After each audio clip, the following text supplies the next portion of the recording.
Clinical enhancement via glutathione or Botox shots entails a pretty tidy sum of moolah for a mug or skin makeover. Careful now, because as our Ryan Lisigas reports, fraudsters and imposters galore and are out there to bilk unsuspecting customers who may wind up not only with less cash, but also serious health concerns. Wag na, ako nang bahala. Wag ka nang kukunot, masasaktan ka. Wearing a white lab gown, wearing surgical gloves, the way of speaking and movements are precise, just like a doctor. Inside the clinic, various skincare products are also in display and offered to customers. So who would have thought that she was actually a fraud and a scammer? In this video, a police officer can be seen pretending to be a client seeking a Botox procedure at an allegedly illegal skincare clinic in Cauayan City, Isabela. Okay na. Ay, wait, bakit?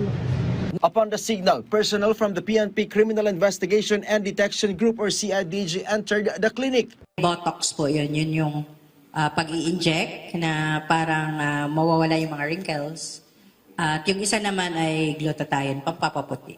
The entrapment operation was carried out after receiving a tip from concerned citizens. The clinic has been operating for 2 years at ang ito pong ating surveillance at pagdedetection sa clinic ay ginawa after nung may nag-report 3 weeks ago na tinrabaho.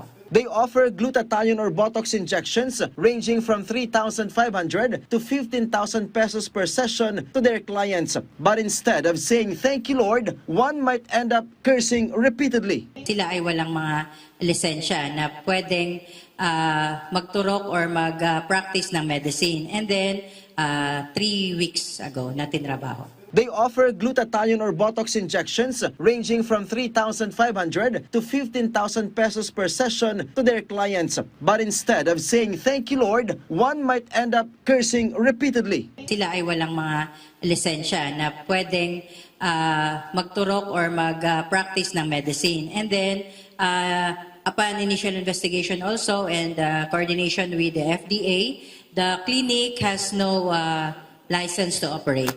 2 clinic employees were arrested. They will face charges of illegal practice of medicine for performing medical procedures without the proper license. Ryan Lisigas from the National TV Network for a new and better Philippines.